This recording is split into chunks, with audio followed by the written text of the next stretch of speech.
السلام عليكم. كيبدا الفيلم ديال اليوم مع واحد الشخص سميتو كلاي كان ساكن مع واحد المراه كبيره في العمر سميتها باركر، وكان كاري من عنده واحد المساحه كيربي فيها النحل، وكانت كتعامل معاه مزيان في مقام امه، وحتى هو كيحترمها بزاف. واصلا خونا باينه فيه باللي ماشي اجتماعي وما عندوش مع الهضره بزاف. واحد النهار طلبت المساعده ديالو باش يعاونها يحيد لها واحد العش ديال النحل من الجرده ديالها، وباش تشكرو عرضت عليه باش يتعشى معاها. كلاي غادي يوافق ورجع يكمل خدمته وكيهز في الصنادق اللي كيعصر منهم العسل. من بعد كتبان لينا باركر جالسه قدام البيسي كتقاد شي خدمه ديالها، حتى لواحد شويه كيوقع لها واحد المشكل في البيسي وكتبلوكا بدون سبب. السيده ما فهمت والو ولا شنو طاري. مباشره كيطلع لها واحد الرقم مجهول في الشاشه وكتصل به. كيجاوبها واحد خاينه سميتو غارنت، كيقول لها بلا راه غادي نعاونوك باش نحلوا معاك المشكل اللي وقع لك في البيسي ديالك، خاصك غير تتبعي داكشي اللي كنقولوا لك وخطوات بسيطه اقل من دقيقه. وهنا كنكتشفوا بلا راه خونا معاه واحد الفريق كبير من الهاكرز، وباللي خدمتهم هذه كيطيحوا الناس الكبار في هذا الفخ باش ينصبوا عليهم ويديو لهم رزقهم. بقى غارنت كيتشلف فيها حتى اخترق لها جميع الحسابات البنكيه ديالها اللي فيهم الفلوس التقاعد ديالها وحتى الفلوس ديال واحد الجمعيه كتنتمي ليها. ملي عاقت باللي كاع الحسابات البنكيه ديالها طارت شداتها استخفى تم. نرجعوا عند كلاي اللي مع كيوصل كيبان ليه كاع الضوء طافين وشي حاجه ماشي هي هذيك. كيدفع الباب وكيدخل، ومع الدخله كيلقى السلاح مليوح في الارض ومازال ما عارف شنو واقع، حتى كيتفاجئ بلا واحد اختنا سميتها فيرونا حاطه عليه السلاح وكتسولو شنو كيدير في المنزل ديال الام ديالها. مع كتلفت فيرونا كتشوف الام ديالها ميته. تما كيحاضروا البوليس وكيبداو الابحاث ديالهم وكيعرفوا بلي باركر انتحرات. فيرونا ما تقبلاتش الامر وما تصرطاتش ليها في الاول، وبقات كتقلب في الدار في البيسي ديال الام ديالها حتى لقات بلي راه كاع الحسابات البنكيه ديالها خاويين. وتما كتاكد بلي كاينه شي حاجه وبلي امها بصح انتحرات، وبلي كلاي ما عنده حتى شي يد ولا شي دخل في هذا الشيء. في الصباح ديال النهار الاخر كتبان لينا فيرونا مشات عند كلاي باش تعتذر منه وطلبت منه السماحه حيت اتهماتو باللي راه هو اللي قتل لها امها، وكنوع من الاعتذار طلباتو باش يشرب معاه واحد القهيوه. خونا غادي يوافق ولبى الدعوه ديالها، وهما كيهضروا وعرف باللي راه سبب الانتحار هو شي فرقه ديال الهاكرز سرقت جميع الاموال ديالها، داك الشيء باش فكرت تنتحر. واحد شويه كلاي كيطلب الاذن وكيقول لها بلي راه خاصو يمشي يكمل الخدمه ديالو. وصل لبلاصه اللي فيها الصناديق ديال النحل وفتح واحد الصندوق وكيجبد من وسطه واحد التليفون كيخدم غير بالقمر الصناعي. كيتصل بشي بنت وكتبان لينا حتى هي خاسره في هادشي ديال الهاكرز. خيتنا كتشد فيه وكتقول ليه واش طلع لك التقاعد في راسك. هنا كنعرفوا بلي هاد خينا كلاي كان مدوزها وكان عميل سري في شي منظمه.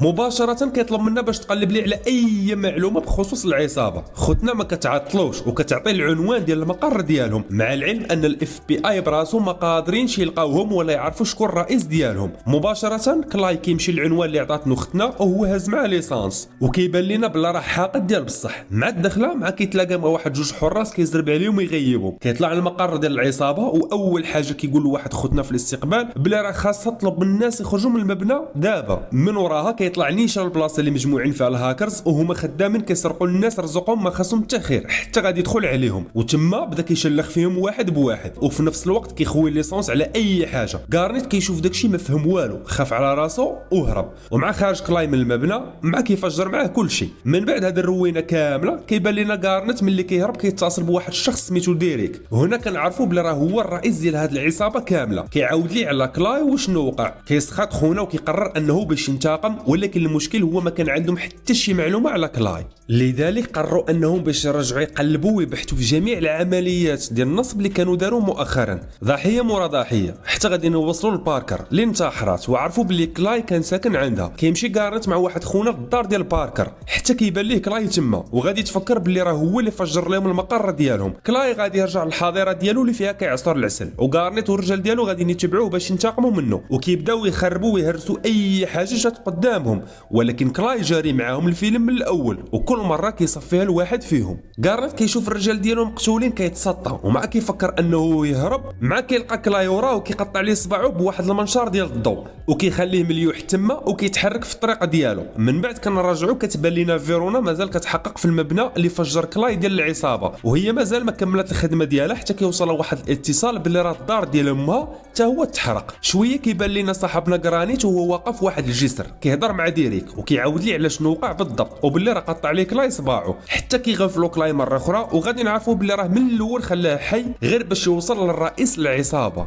من بعد ما كيصفيها ليه كيقول ديريك بلي راه نوبته حتى هو جايه. ديريك كيخاف وكيقرر انه يمشي يطلب المساعده من واحد الصديق ديال الام ديالو، وكيعاود ليه على كلاي وشنو طاري معاه. وهنا كنعرفوا بلي هذا الصديق كان خدام في المخابرات قبل ما يتقاعد، وقرر انه يخدم في الشركه ديال الام ديال ديريك. وغير قال لي ديريك بلي كلاي ملقب بالنحال، عرف بلي راه هو عضو سابق من اعضاء واحد المنظمه خطيره وسريه ملقبه بالنحالين، والاعضاء ديال هذه المنظمه كاملين خاسرين ومعروفين باللي هما غير ديال المهمات الصعبه وكيديروا جميع الاغتيالات. ديريك غير سمع هادشي زاد خاف اكثر وقال مع راسو اش داني نتورط في هادشي كامل، وغادي يقول ليه ويسولو اشنا هو الحل دابا. مباشره من بعد الحوار اللي داز بيناتهم كنشوفوا كيتصل بواحد خوتنا سميتها غانيت، وهاد غانيت غتكون مازال خدامه في المخابرات. سولاتو على سبب الاتصال وقال لها بلي واحد من النحالين باغي يصفي شي حساب معاهم وباللي بغاها تعاونوا باش يتفكوا منه. في الاول خوتنا غادي ترفض وبغات تبقى بعيده على هادشي، ولكن مورا ما قنعها صيفطت لي واحد خيتنا حتى هي من المنظمه اللي كان كينتمي ليها كلاي باش تقتلو. وكلاي كان في ذاك الوقت في البومبا كيدير ليسونس حتى بدات كتيري فيه خيتنا بواحد الرشاش. كلاي كيهرب من القرطاس بالزربه وكيغفلها يضربها بواحد التيو ديال ليسونس كيطير لها السلاح من يده. ومع كلاي ما عندوش مع هذه بنت ولا هذا راجل، ديك الساعه كيشعل فيها العافيه وكيقطع لها الصبع ديالها وكيتحرك في طريقه بحال ما وقع والو. من بعد هادشي اللي وقع كامل عرفات غانيت باللي كلاي قتل ديك خيتنا وباللي راه ما معاهش اللعب، وحسن انها تبقى بعيده وتخليهم يحلوا مشاكلهم بيناتهم. هادشي لا بغات هي تبقى عايشه. مباشره كتبان لنا فيرونا مازال واحده في القضيه الاولى حتى كيجي واحد الاتصال باللي وقع شي انفجار اخر، وكتمشي للبلاصه فين قتل كلاي ديك خيتنا، وتما كتلقى واحد الكتاب عنده علاقه بتربيه النحل وباللي فايت شافت بحالو عند كلاي. تما كتبدا تعيق وتشك، واول شيء كديرو كتفكر تبحث على كلاي، ولكن للاسف ما كتقدر توصل حتى شي معلومه باستثناء انه في طريق لبوسطن. وغادي نعرفوا باللي مشى المخبأ السري ديال ديك خيتنا اللي حاولت تقتلو. تما فاش كيحتاج الصبع اللي قطع عليها كيفتح به الباب ديال المخبأ ديالها باش ياخذ كاع الاسلحه والمعدات اللي خاصينه. في نفس الوقت كتعرف فيرونا من بعد بحث طويل باللي كلاي كيستهدف مراكز ديريك اللي وسطهم كيقوم باكبر عمليات الاختراق والاحتيال. كيوصلوا الاف بي اي المبنى وكيتفرقوا باش يراقبوا اي مدخل يقدر يدخل منه كلاي، وهما مازال داوين حتى كيبان كلاي داخل وسط منهم وهو مرتاح، مازال ما كيستوعبوا شنو طاري. حتى كيبدا الدق والسكات ديال بصح كيزرب عليهم كلاي بالكوشيات بحال مقصر شي لعبه، وكيشد الرئيس ديال الفرقه وكيحط السلاح على راسو باش ما يشيلوش فيه القرطاس ويدخل المبنى بكل سهوله. ومازال رئيس الفرقه ديال الاغتيال اللي صيفط ديريك كيشرح للمرتزقه ديالو شنو يديروا الا شافوا كلاي، حتى كيبان صاحبنا مخشي وسطهم وحتى هو كيتصنت. كيشوفوا واحد منهم وكيعرفوا من التصويره اللي فرق عليهم دانفورد. يلا كيفكر يعلم صحابو باللي كلاي متسلل بيناتهم، حتى كيشير به وتما كيبدا القرطاس غير كيطاير. كلاي كيتفنن في القتل ديالهم واحد واحد حتى كيوصل للرئيس ديالهم وكيشنقو وكيسالي مع كاع المرتزقه اللي كانوا مازال حيين بالسلاح ديالو. الاف بي اي كيسمعوا الروينه والقرطاس كيدخلوا حتى هما المبنى، مع كيدخلوا مع كيتلاقاو مع المصعد كاين فاجر، وغادي يكون غير صاحبنا كلاي جمع فيه شي وحدين وفجرهم. فيرونا كتشوف بنادم غير مشتت في الارض وكتكمل البحث ديالها على كلاي. ديك الساعه كلاي غادي يكون كيستجوب في الرئيس ديال الهاكرز على المكان ديال ديريك. كيرفض في الاول وكيقول ليه باللي غادي يقتلوني الا عطيتك شي معلومه. كيقول ليه كلاي الا ما عطيتينيش شنو بغيت انا غادي نعذبك، هي اللي غادي نقتلك، غير اختار كيفاش بغيتي تودع. من بعد ما خدا كلاي كاع المعلومات اللي بغا وهو غادي خارج كيتصاطح مع واحد خينا من الاف بي اي.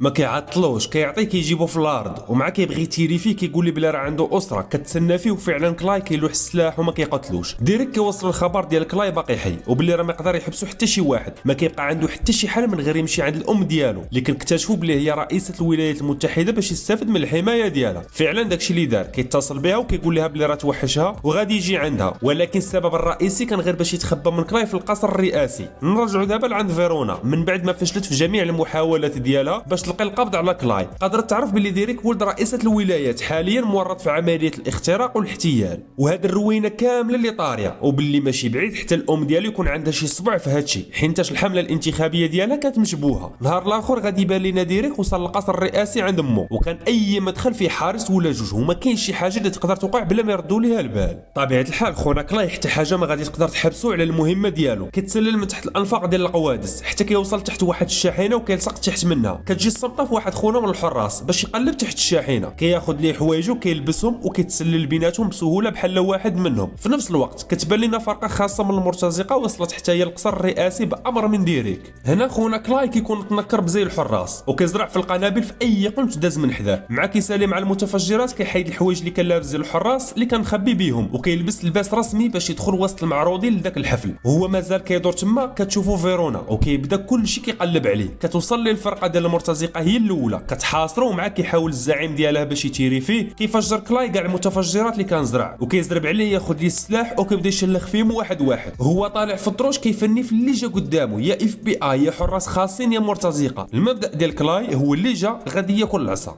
كيخرج ليه الزعيم ديال المرتزقه اللي كان خدا ليه السلاح ديالو، كيوحل مع كلاي واحد شويه حتى كيطير ليه الرجل الاصطناعيه ديالو وتما كيحاكمو وكيصفيها ليه. الام ديال خونا كتخاف على المكانه ديالها كرئيسه وكيفاش تخرج راسها من هاد المشكله، وكتفكر تعترف لكلاي بلي راه ما عندها حتى دخل في هادشي ديال ولدها ديريك. ديريك ما بقى عارف ما يدير، سالات كاع الحلول قدام كلاي وكيقتل نائب الاف بي اي اللي معاهم باش ما يخلي حتى شاهد من وراه، وكيحتجز الام ديالو كرهينه. لكن كلاي كيوصل ليه وكيقتلو قبل ما يفكر يدير اي حركه. كيتلاح صاحب لما نشترجم وهو غادي هارب، كتوصل ليه فيرونا لكن في الاخير كتهبط السلاح ديالها وكتخليه يهرب، حينتاش اصلا هادشي اللي دار كامل غير باش ياخذ الانتقام ديال الام ديالها اللي كان ديريك سبب في موتها. وكيبان لنا كلاي كيجبد البدله باش يغطس، كان دافنها من قبل باش يهرب بها وسط من البحر. وهنا غادي نكونوا سالينا القصه ديال اعظم عامل متقاعد في المنظمه وكيفاش خدا الانتقام ديالو. وما تنساوش الاشتراك بطبيعه الحال في القناه وتخليوا لنا الافلام اللي بغيتوا تشوفوهم، ونتلاقاو في فيديو جديد ان شاء الله.